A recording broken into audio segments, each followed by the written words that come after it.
Hello, I am James Craik, a self-published author, and I brought on a guest today from my Guilded server where I organize a monthly book club. This month, Armor by John Steakley, which is like the third most genre-defining military sci-fi piece, essentially. This is the book that made the super soldier power armor type of military sci-fi.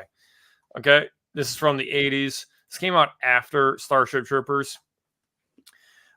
And it was basically in response to Starship Troopers because Heinlein was making a political point without really the military background. That kind of annoyed some people. And you can tell from reading this book at high level that this inspired people. And there's probably a reason you haven't heard of this is because it wasn't exactly the best book ever to read. Yeah. I don't know. Do you agree with me there? I mean, I enjoyed it, but when I got to part 2, Yep. I almost said, "Is this a bait and switch?" And if it Almost. wasn't until I glanced ahead that I was like, "Okay, I can kind of see what's coming up ahead. I'll stick to it," and it was worthwhile. So, in a lot of ways, this seems.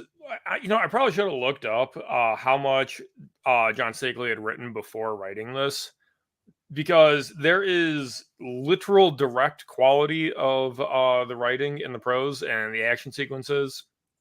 And I actually laugh because early in part 1, where he goes through the teleporter, ants everywhere, is actually used as like a standard example of how to change your prose to make a fight more exciting.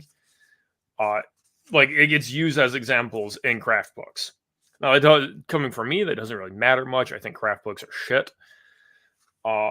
But the action in parts 1, 3, and 4, I'll say those parts was actually really good. Yeah. Um, the everything outside of that though kind of felt like it was in the wrong genre or something, or it was a fusion of attempting to write a character drama in the sci-fi dressing. And hello, Jason. You're welcome to lurk as long as you hit the like button. And I know you're subscribed. Because Yeah. like part 1 is like this super standard. Felix is Mr. Super Soldier. He's in a scout. Yeah, he's doomed because his survival rate is 1 in 10. He gets dropped in through bad intelligence. Ants everywhere. They're just Yeah, fighting and these yeah, and he's mindless the hordes only of one to ants. survive from his unit. Like out of like 200, he's the only one to live. Uh, yeah, I want to say, where have I seen that before? But as I mentioned, this is what started it. Yeah, largely. Uh, Everyone else who does that, every Master Chief, where he's just like, well, he's the last one. That's basically referencing Armor here. right. Also kind of like, even as you mentioned, like maybe the connections to like Starship Troopers. I mean, Starship Troopers opens in media res with the operation against the Skinnies, so it kind of like harkens back to like the first part is a battle scene. So you kind of need to do that on a craft level because you want to give the reader a taste of what's to come, and then you Right. do want to back out and set the stakes. Uh, Right. it, um, I had to do that with my military sci-fi super soldier book because in this one they basically, their space station gets blown up and they're on a lifeboat and they're surviving on a lifeboat and things are getting worse over time, and then it's like at the end hyper violence starts happening, and I had a lot of people say that it was just kind of boring, and when I root caused it, it was because without any action to show off what the space ranger is capable of in the beginning, it didn't come across as him restraining himself. It came across as he was impotent. So I actually had to actually start with a battle scene at the beginning during the war, and then jump forward to the plot I wanted to tell, because like without establishing the capabilities, the reader experience is just kind of wrong.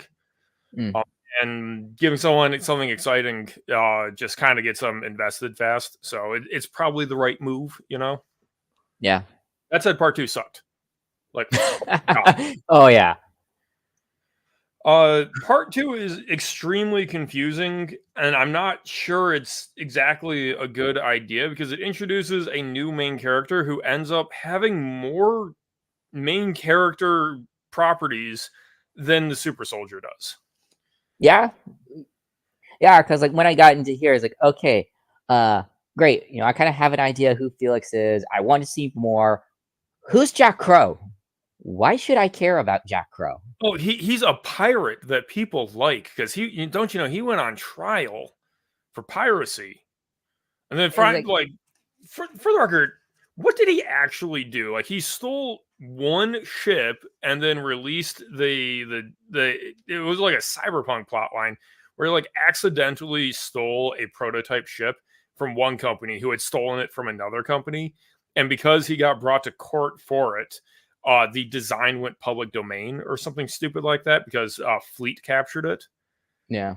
Like that really didn't make particularly much sense. Yeah, if it was kind of like, let's say like a Robin Hood pirate where he was like, oh yeah, he'd be stealing from like the fleet or from like these big megacorps and then like giving it out to the money to, I could probably see where he could be like maybe so like well liked, well beloved. You know, he's kind of like a Robin Hood pirate. Yeah, But it was bizarre to just have like multiple plot points revolve around the fact of, oh my god, don't you know Dr. Holly recognized him and wants to chat with him. That's how he gets why? it. Name I mean, recognition. I get why like it's necessary for like how the plot will continue, especially with like part three, and then later eventually with the ending in at part five. But like again, for like most of part two, it's like why should I care? Like why do I should care that he's banging a Karen? Like oh, and like and the worst part is that she's a Karen though. He had to name her Karen. The meme transcends time, okay? Yes. Also, hello, Kashinjo. You should have read the book. This is a good piece of like genre history, even if Oh it has yeah. problems. Like I put in the description here, this is a diamond in the rough, not because it's undiscovered, but because it's uncut. Like there's a lot of diamond to be found if you ignore the surface. Yeah. Now, if we were to update the parlance a bit and say that he's not a pirate, he's a whistleblower, I think his celebrity status would make a lot more sense. Yeah. Um, but that ignores the fact that he's a hyper violent murderer. Yeah, but this kind of like where I was saying, like maybe you try to make him a little bit more of a like Robin Hood, you know, sort of kind of like he steals from the rich and gives to the poor, but he's still like a violent murderer who doesn't hesitate to kill. Would work, Until the Felix incident, which we can get to. right? Did it? I forget actually at this point because it was just so minor, but I don't think it actually explained how he was in prison on some alien planet.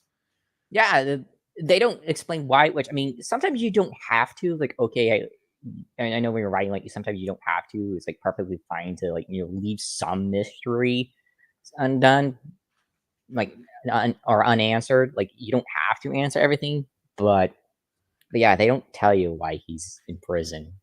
You know, conspiracy time, conspiracy theory time. I think this was two attempts to write the same story, and then he just Frankenstein them together. I think Jack Crow was supposed to be the protagonist of a different story.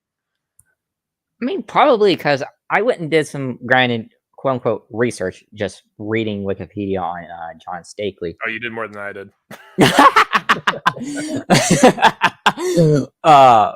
But apparently he also wrote another novel, Vampires, which it also actually was later became a movie. That title naming sense. Very consistent, very on brand. Yeah. And which like that's pretty much like his two novels he wrote. And in that one, there is a Felix and a Jack Crow. Like by name? Yes.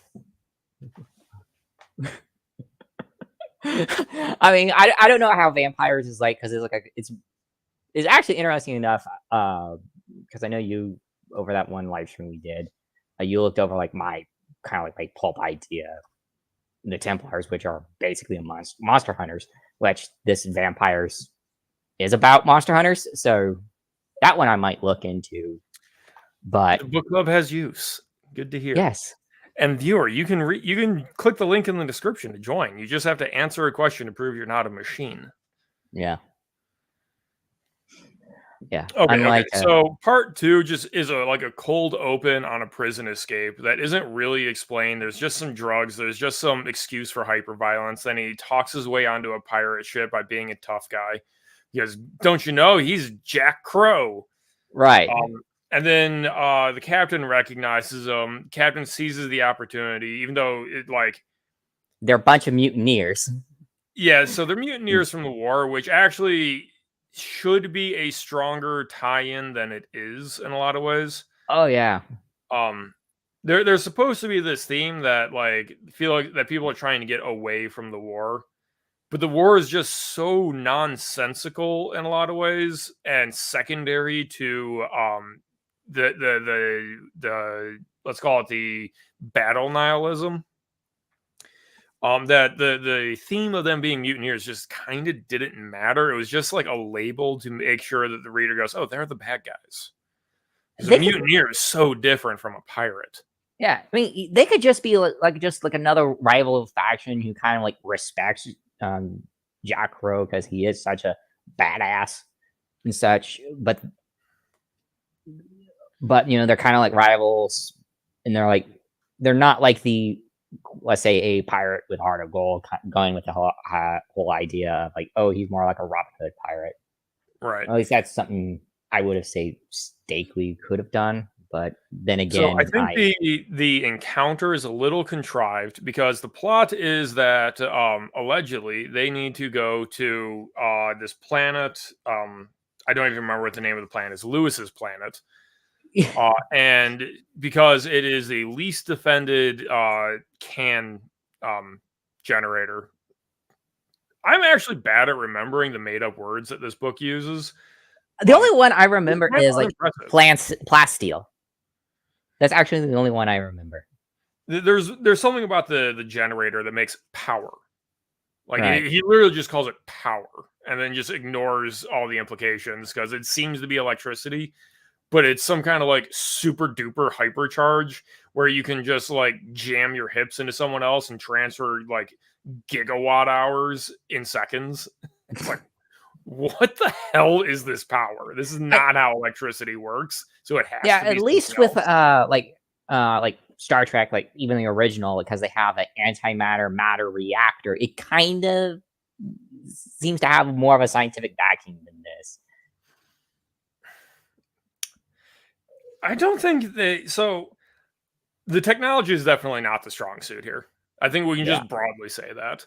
Yeah, I mean, they have long-range mass teleporters, and the implications of that are just not ever explained or explored or anything. It's just a thing that Fleet can do. Yeah, this is probably like one area where, I mean, go back to, let's say, the comparisons to Starship Troopers, like between John Steakley and Robert Heinlein. Robert Heinlein, like, he was a professor. I think the crew. I have if I had a camera, I would have showed you my cover of Starship Troopers. It's the one where it's like Johnny Rico in his armor. Which I'm kind of okay with that one at the minimalist. It's okay. Yeah. I mean, like, good God, it's better than PlayStation 2 graphics. I got my cover is, I believe it's Felix, like holding the rifle with his helmet off, looking up to the sky, like. I just got the mass market available on Amazon. I mean, this one was a mass market one I got on eBay. But fucking trad pub covers, man. I know. I saw bits of that stream. What were we saying? We were talking about Robert Heinlein. Yes, the technology and the difference of the thing about he was like I think it was an astrophysicist or like a physicist or something. Like I think it was just an engineer. No, engineer turned politician. I think he was actually a scientist. Let me go look it up. Honestly, I think the biggest difference aeronautical engineer. Okay. Okay, so he was an engineer. Yeah. Which, by the way, there's nothing wrong with being an engineer and writing science fiction.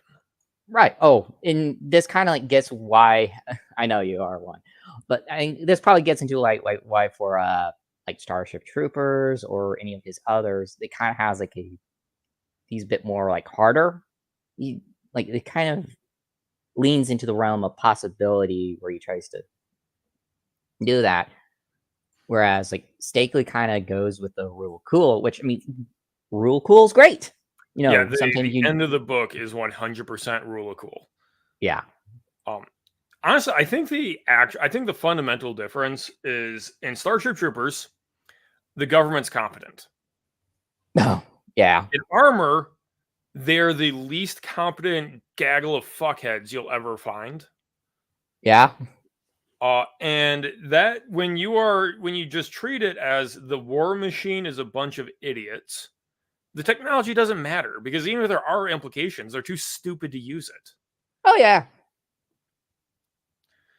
Dapper Sloth wants to know how successful was it? I mean, it is like the third most famous military sci-fi book. Like if you look up like what created the genre, it's not the biggest one, but you're going to find Starship Troopers, Forever War, Armor. But as discussed at the beginning of the stream here, Armor is kind of best skipped in a lot of ways because it just has so many problems. Skip part 2. Consume what was inspired by Armor and kind of skip it unless you're like me and you like the history. Yeah. But like it's just from the 80s. Yeah. This is like an actual bestseller and such. Yeah, I know. Again, I was doing like a little bit looking into like the Steakley. Apparently, he was actually working on a sequel to Armor before he passed away in 2010. Dude, it is so weird how many big name sci-fi authors are just still around. You can just like find. Oh, the author for Forever War, he's still alive. Dude, Forever War is genuinely one of the best books I've ever read. Yeah, I ought to give it a read. Again, I haven't yet. But I should have picked it for the book club, but I wanted to read something new to me, and I of course am a tyrant, and I choose for my own preferences. Yes, I mean, hey, you get to do that since you're in charge. Because I need to say this multiple times in the stream. I do have March's book picked out. You want to guess the genre? Pulps. Correct. Oh, I have that. I'll be there. Flip that. I should learn how to flip out of my stream. Oh, I have that book. Oh yeah, I'll be definitely joining in on that one. I've already read it. It's this awesome. One's huge. But Robert E. Howard wrote short stories, so I'm actually going to be a bit odd with the rules. For and some of them are poems. Sorry? Some of them are poems, actually. Oh, that's interesting. And as well, I haven't read Solomon Kane. I listened to the audiobook complete collection of Conan. And I've been told that Solomon Kane is actually just better. It was just less popular. I haven't read Conan yet. I ought to, but I know. I say I ought to. There's like a granted, we all have those lists of like I ought to read it. I ought to read it. I ought to read it. That's what I'm trying to accomplish with this book club. Is I'm just grabbing random good books that are like, you know what, that's probably worth reading. Like, at least for me, as an author of military sci-fi, this was worth reading. Oh yeah, I mean, despite the problems. Yeah, I mean, I like the book. I mean, I still prefer Starship Troopers over it, but so yeah, I'm a fan of like military sci-fi. I like Halo. I like Stargate, stuff like that. So for me, we'll get back on that subject in a sec. I just want to clarify that because this book, this complete collection, is almost 400 pages. I learned my lesson from Catch 22. Anyone in the Gilded that reads like a good chunk enough to discuss it will be welcome on the stream. You don't need to finish the collection, especially because I'm the one saying it. I hate anthologies. Yeah, I just and also know that I like Robert E. Howard. And also, it's everything Robert E. Howard, including the stuff he never finished.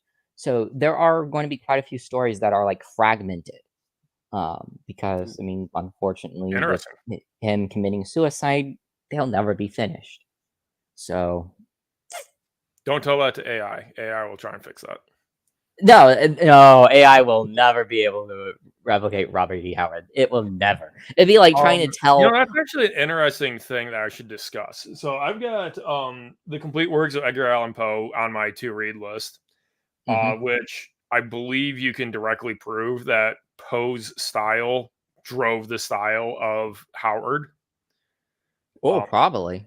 I just have to actually read that and prove that.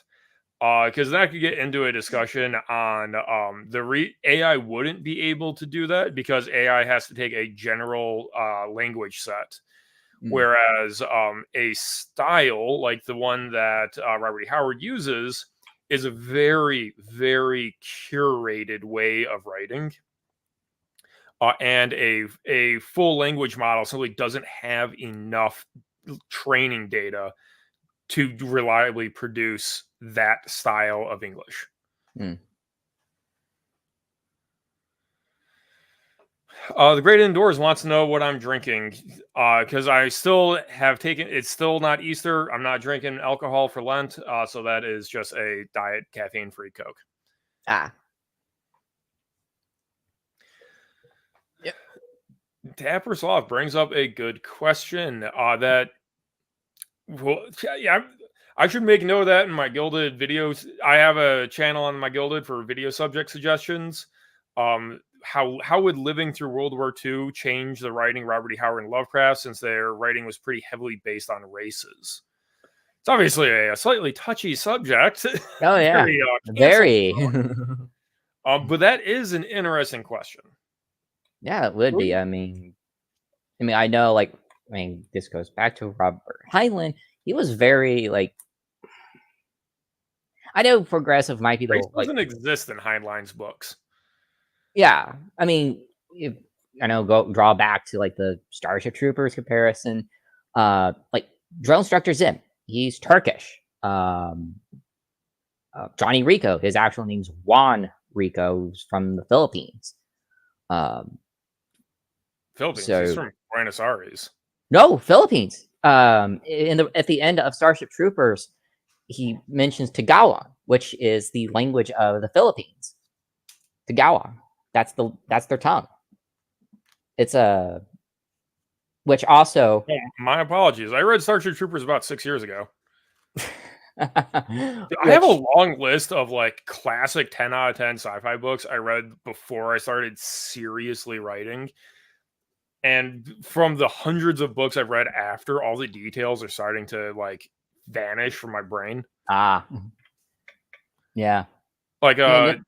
Later this year, I'm probably going to choose Hyperion by Dan Simmons for the book club because I need to reread it. It's one I name it as the best book I've ever read, but I'm like, that was 8 years ago. Yeah. But yeah, which also kind of makes sense because there is a lot of Spanish influence within the Philippines. So Juan Rico, Carmen Ibanez, obviously that's also a very Spanish influenced name. Would kind of make sense. I mean, they're actually from, or at least his ancestry is the Philippines. It's the movie that actually makes him from Buenos Aires. I mean, the bugs definitely did smash Buenos Aires with a meteor in the book. Yes. Well, it was not with a meteor. It was actually a full-blown attack. They actually went down to Buenos Aires and just unloaded fire in the book, which was actually shown in the 88 anime. I'm pretty sure they dropped a rock. I don't recall there's literally no reason to use anything other than a rock if you're attacking a planet, with destruction as the goal. Yeah, I think this is maybe a case of where the movie is kind of clouding it or something. Because if I remember correctly, especially if you were to watch the 88 anime, because there was in 88 Bandai series. No, in 1988, Bandai. There's also an anime. Yes, in 1988, Bandai made a Starship Troopers anime. It was only 6 episodes and only got to Klendathu. But yeah. There was a Starship First, you're Troopers telling me anime. there's current generation Starship Trooper video games. Now you're telling me there's a Starship Troopers anime that nobody knows about, and people Yes, only talk about the Paul Verhoeven shit. yes, yes. During off screen, yeah, I told them about that. There is a, Starship Troopers video game FPS extermination, which is great. Buy it. It is a early access though. I'm gonna be in Helldivers, man. I'm following the meme. You're gonna see me protecting Super Earth on stream soon enough. That's the rules of the YouTube algorithm, man. Okay. But Speaking of Helldivers is a great inheritor of the power armor genre. yeah, Uh, Back to John Steakley, back to armor here. yeah, Jack Crow, escapes prison, joins a pirate crew that just happens to be there and happens to recognize him and happens to be one jump away.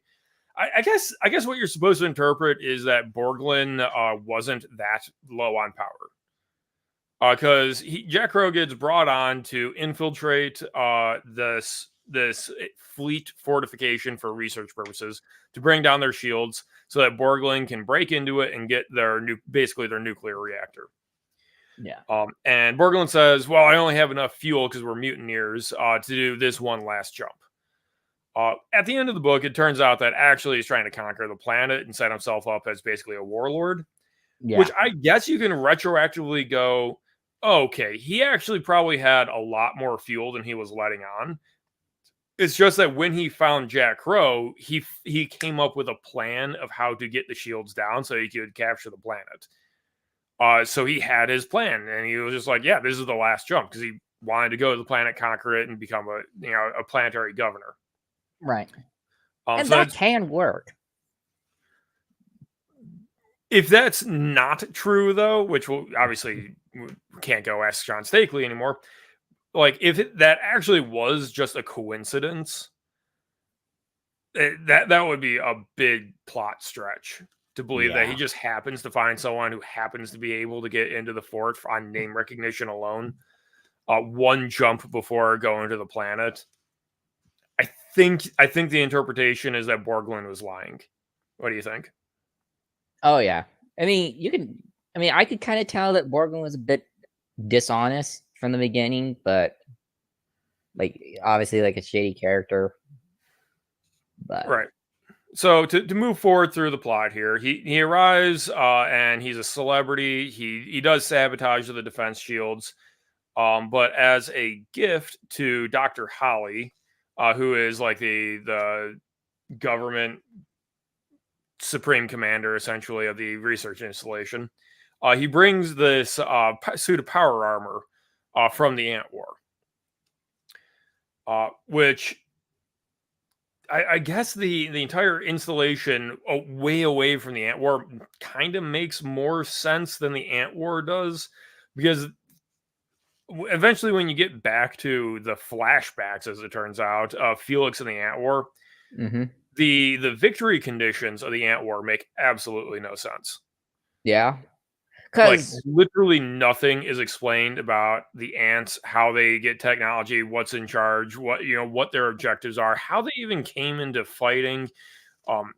It's just this interstellar war without even the possibility of ending, which I guess is supposed to be thematic because we're all going to die, nihilism, right? right.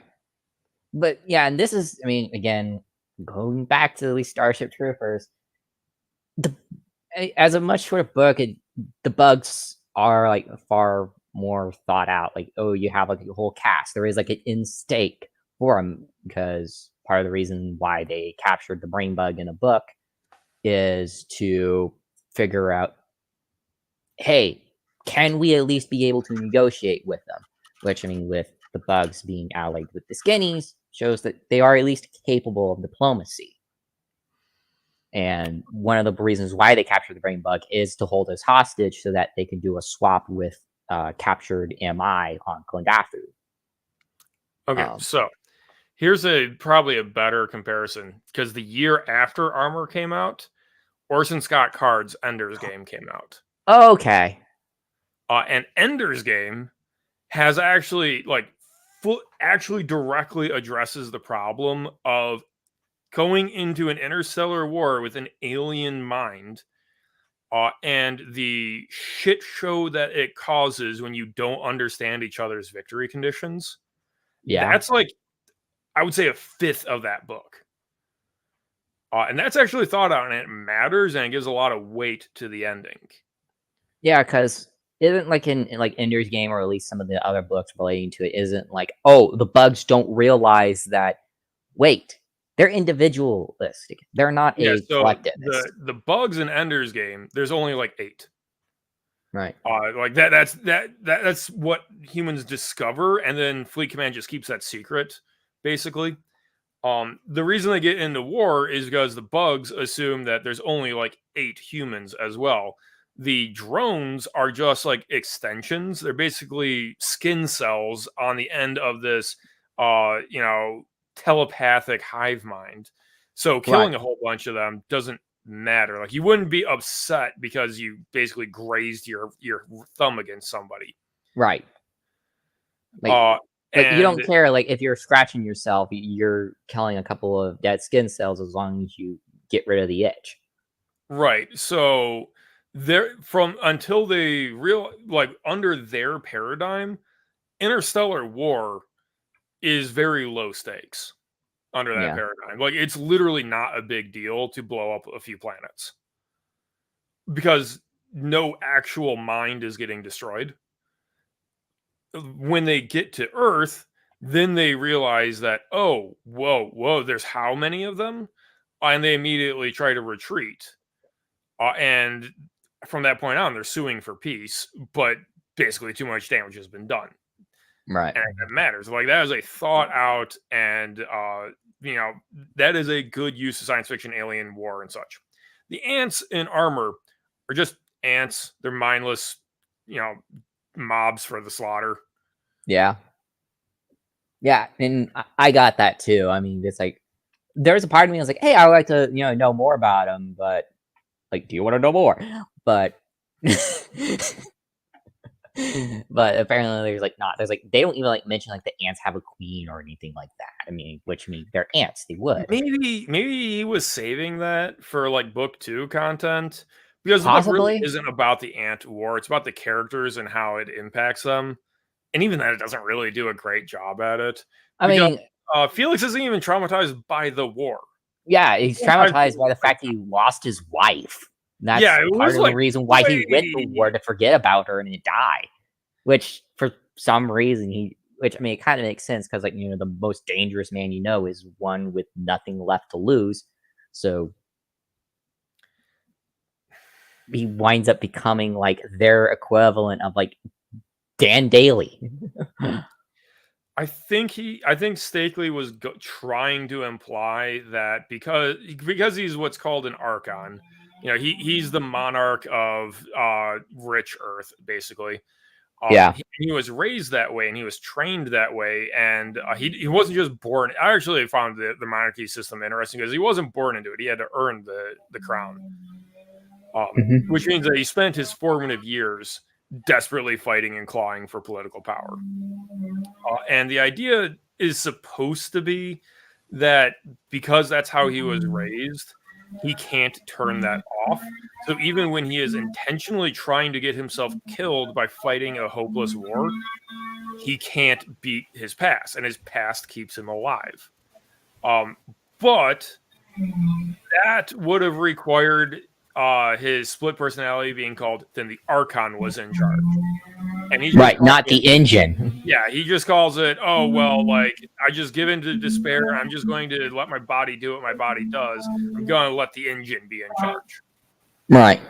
So if Steakley had connected to the past more and said that, like, that's the tragedy of his character. Because of his past, he's suicidal. But because of his past, he can't actually let himself die. I think that would have been significantly stronger character motivation. Yeah, and then should I just spoil the ending? Oh yeah, I always spoil the shit. Okay, because because you like spoilers. First off, you Lewis, see the ending coming a mile away. yeah, Like literally, Lewis is Felix. halfway through the book, you know how it's going to end. Yeah, Lewis is Felix. So he just becomes a drunk fuck up in the middle of nowhere. Well, he's a happy drunk. That's what's important. But he just shows his hand immediately because the introduction of Lewis is him winning a fist fight. Like, yeah, just drunk, even drunk, like even like drunk out of his mind, he still like effortlessly beats up his opponent. Yeah, so it's like immediately obvious to the reader that Lewis is Felix. If you miss that, you need to go read more books. And like, even if you did miss the fight, because you think, oh well, there just be a lot of characters like this. His reaction to seeing the power armor is just like, hint, hint, this is Felix.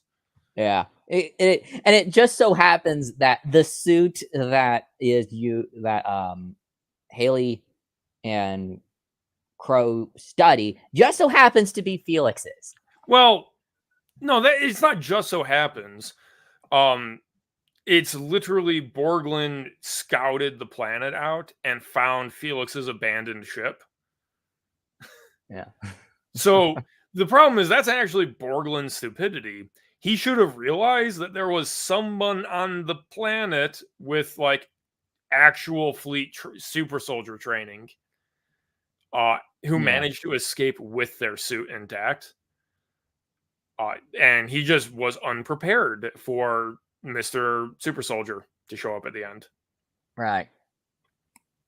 And then he just goes to town like Doom Guy, Master Chief on them. Yeah, so after Jack sabotages the shields, there's just like, oh, well, you know, we're not going to be ready to attack for like plot-determined amount of time. So go drink and have sex with Karen. Ew. Which is just Steakley's like excuse to give enough time that Dr. Holly, what's the girl's name? Oh, I forgot her, but she fits Linda? in for the ATF. Laya. That's why I can't remember. It's not a real name. The three of them start going like, oh, we can recover the experiential recordings from the super suit, which is bizarre. Steakley clearly just wanted a way to like show the recordings of what was happening in the Ant War to these characters, and just came up with some absolute horse shit. Yeah, but whatever. This kind of gets into the like in real life, like actually like recording like black op operations is a dangerous thing because you never know who can recover it. And if the suit goes and if the enemy recovers it, congratulations, you just exposed everything.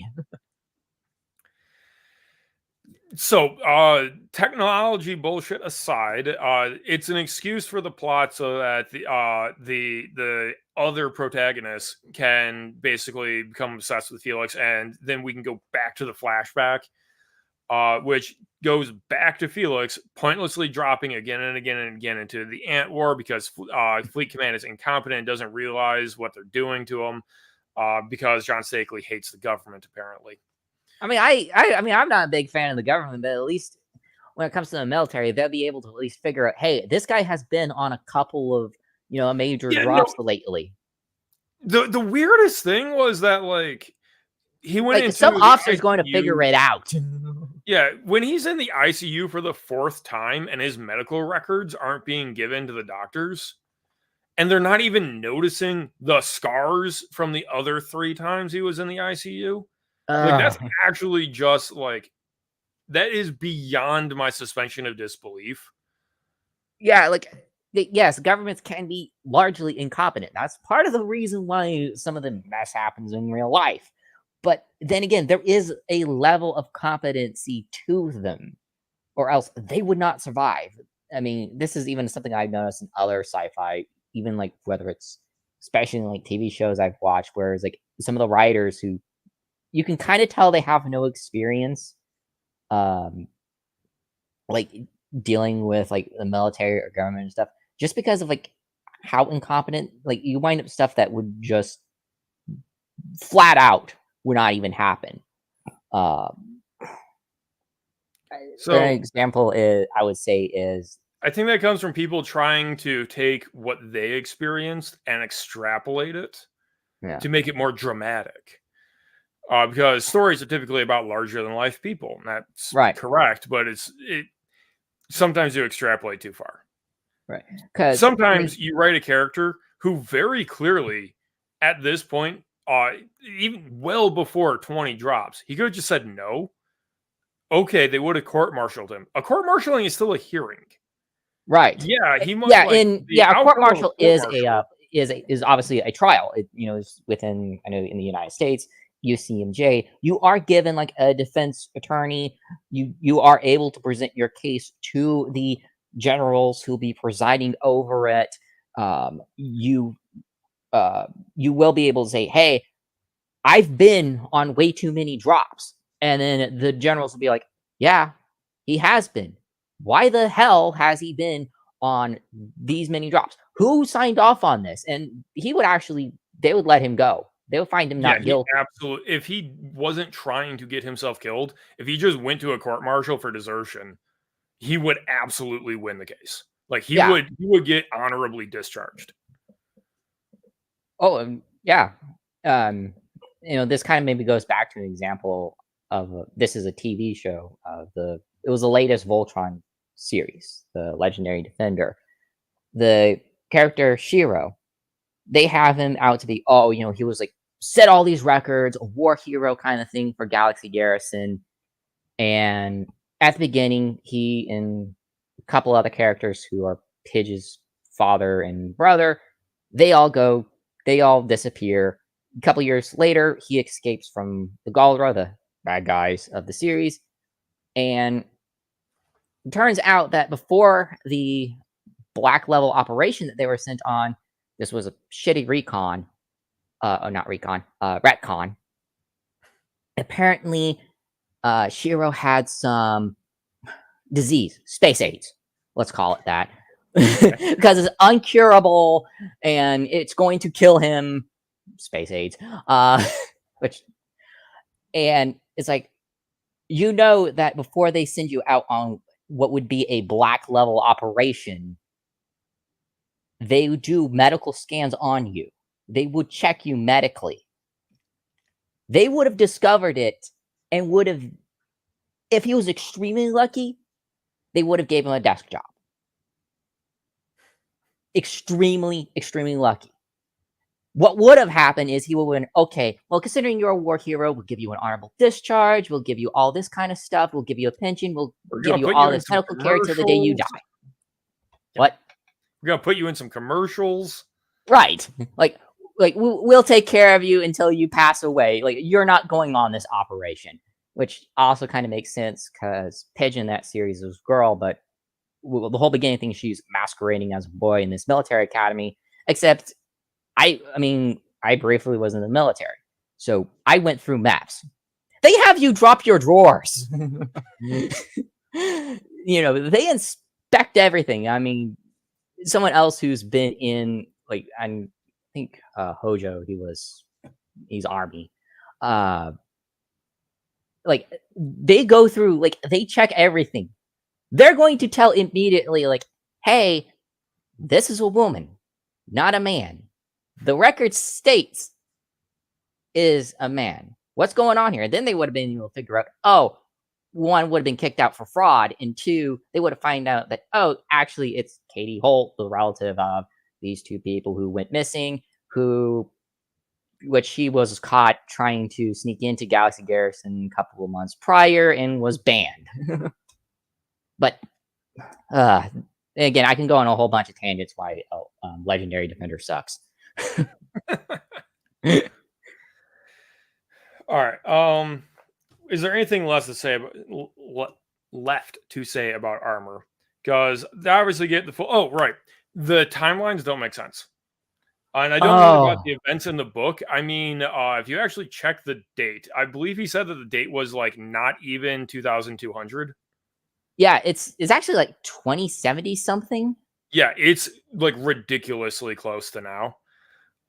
And okay, you know what? Earth has developed interstellar teleportation technology. I totally believe that given that technology, they can colonize a bunch of planets. Yeah. I don't believe that in a generation and a half you can rebuild new honor cultures like they see on these planets where they are just obsessed with their monarchs. That is not something that happens that quickly. If you No. want the Masao, who has this like life and death bodyguard who would sooner die than have shame, you need more than 80 years. Yeah. That requires multiple centuries, and when you're going into the future, you actually are going to need more and more and more time, because it's not the literal time, it's the raising of generations, because the first colonists are bringing their baggage from Earth, and then they're going to raise the first generation Goldanians, um with those memories of where they came from. Yeah, because But they're under a new rule, and then you get the second generation, the third generation, the fourth generation. If you want these people that are like, but did you see the Archon die? If you did not see him die, we must continue searching for him. That's like generation 9. right, and again, I know in the book, I think Holly, he's like he tries to get like someone there is like, hey, I'm a Texan. It's like Yeah, you still have sort of like that Texan, like they're not going like a Texan's not going to adhere to a monarch. They're not. I mean, they're not. Which I mean, that's actually probably very believable. Like, there's probably going to be some space Texans like, no, I'm still a Texan, even though and my kids will still be Texans. Like, you're still going to get that. Some people will do that. That's at the exact level of it's something that would happen, but would be unusual and therefore good coffee talk. Yeah. Yeah, that I can see happening, but I don't see that within that short time span. Yeah, so I am particularly attuned to this issue because in my main series, my cyberpunk stuff, Bastion Blackstone, it's specifically 2140 because I specifically chose a date and said on this date, because of the apocalypse, 90% of humanity got wiped out. Starting here, they are rebuilding. Here's my population growth. I'm trying to get to this amount. How much can be literally built because they're in a new mega city and the skyscrapers don't go up overnight? I math that all out to justify this 1 billion person superstructure, which isn't actually 1 billion. I can make a video about that sometime. And I came up with 2140. Like, Yeah. because you can't really get around the population growth charts are not that fast. Construction time is not that fast, particularly when you're working on a reduced work population, right? Right. So if you want something like an 80-story mega structure where people are running around on maglev city boards, you actually like even if that technology exists, like today you could build that. You can't have the stuff until way in the future because it doesn't currently exist. Yeah.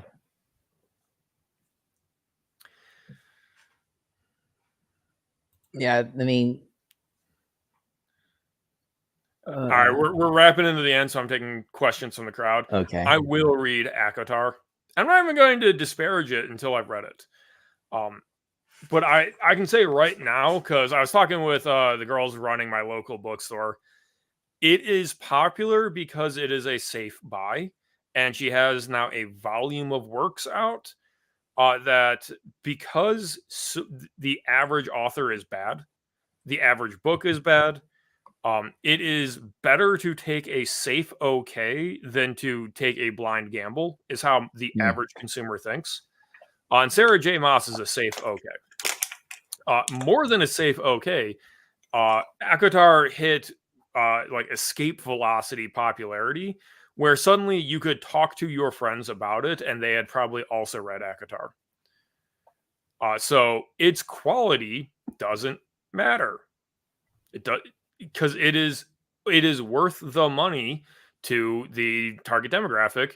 And it doesn't have to be a great deal. It just has to be exactly worth the money, and then it can go viral.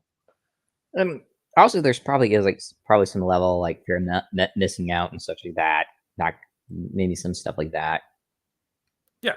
Let's not forget that there is social prestige to being literate, which is okay. Jason, no, different Moss. They're unrelated as far as I'm aware. But so, how do you prove to somebody that you read books? Like, I'm not going to sit here and brag about reading 11 volumes of Grimgar back there. I'm going to talk about, yeah, I've read the books you've read. That's how you get the prestige with other literature. Oh yeah, for me, I just say, oh yeah, I read the Silmarillion yeah, a couple times. I've read Starship Troopers. I've read the Forever War. You know, did you try Perdido Street Station? And it's like they're like trading cards of, oh, did you try this? Did you try that? Yeah, yeah. Jack Vance, that's Dying Earth, isn't it? I have not yet read Jack Vance, but I'm not opposed to it. My current audiobook is I the Jury by Mickey Spillane. I've actually been struggling for like no apparent reason. To like sit down and focus on it because I don't know, doing too much else. My current paperback is The Storm of Steel by Ernst Junger, which is actually really good. Well, the thing is, are you saying that because you're writing it, or like, no, that's a different book. Sorry, I thought it was something you're writing. No, I'm not even writing right now. I'm editing Bastion Blackstone 3, which is why I chose the Mike Hammer book, because like the Blackstone series is hard-boiled detective stuff. It's just in the cyberpunk future. Hey, Dino, your roommate apparently is being heard. Doesn't matter. We're almost done here, but anyways, Blackstone is hardboiled detective. So I was just like, you know what? If I'm editing this, I should probably get an ear for the classics of the genre again. So I pulled up Mike Hammer and I got into that. And obviously, as I mentioned earlier in the stream, March's book here is Solomon Kane, which it's awesome. Hey, I'm pretty confident this one's gonna be good. Oh yeah, it's Robert E. Howard's other character. Like, come on. Yeah, some of his most famous, obviously, is Conan the Barbarian. Then it's Solomon Kane. Then it's Conan's only popular because of Red Sonja, the Schwarzenegger movies. Like, Conan was popular before. It wasn't even more popular at the time. Solomon Kane probably did just as well. It was like Solomon Kane did extremely well, but it didn't pull the numbers like Conan did. Not true. Yeah, given the fact that like Marvel and a whole bunch of other publishing studios kept making knockoff Conan stories. Yeah, probably. Which, I mean, I know they also did. I figured out how to point.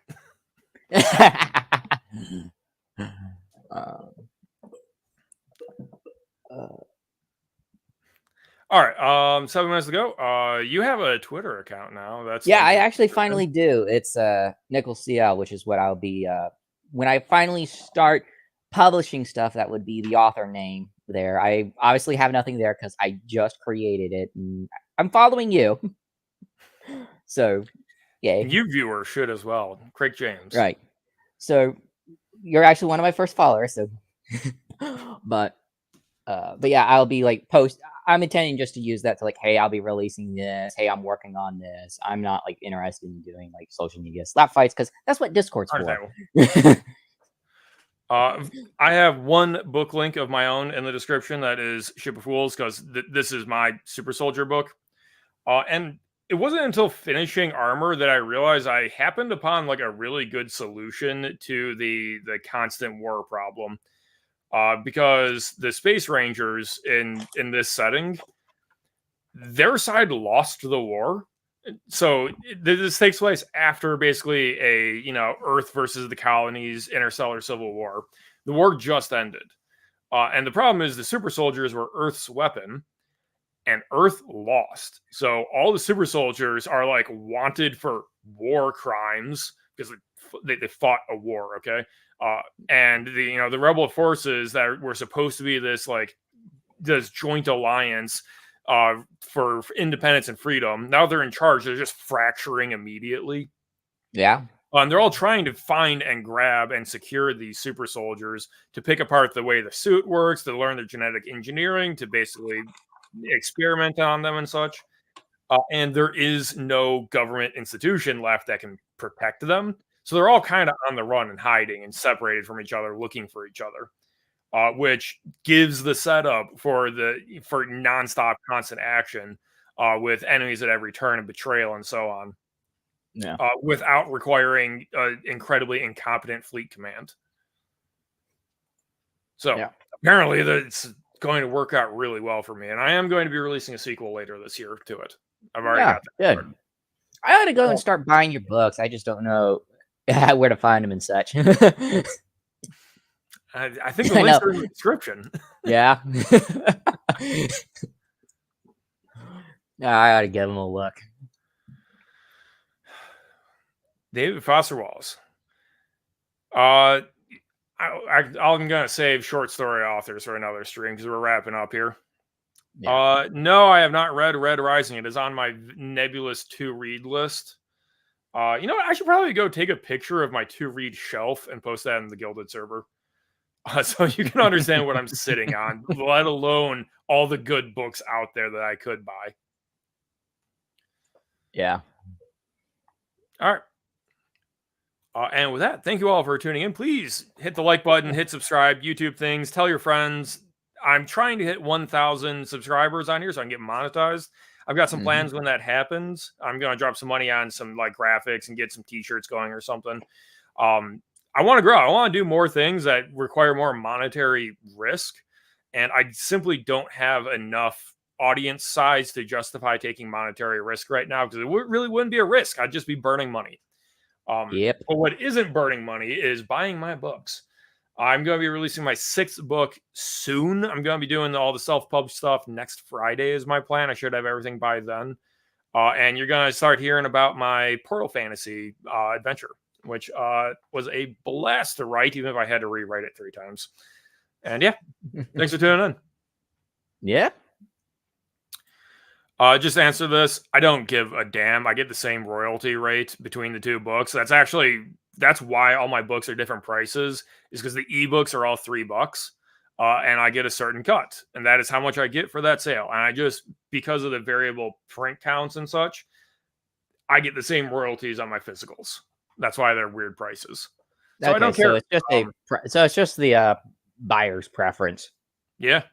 Unfortunately, I don't have audiobooks. That is another thing that's not a monetary risk. That's just burning money on a good narrator. I currently would never make the money back. That's why I don't have audiobooks. And it's a whole lot of work to do because you have to deal with the whole audio engineering side of things and getting voice actors and such. Yeah, I don't want to underpay somebody for work. Because I could go and twist somebody's arm who is still learning the trade, and so I should get a mediocre product that they didn't get paid for properly for their time. But I'm not that kind of guy. I'd rather just not have the product yet. Yeah. And with that, I'm signing off. Thanks for tuning in. Yep. See y'all. Obviously, in another month, we'll be talking Solomon Kane. Yep.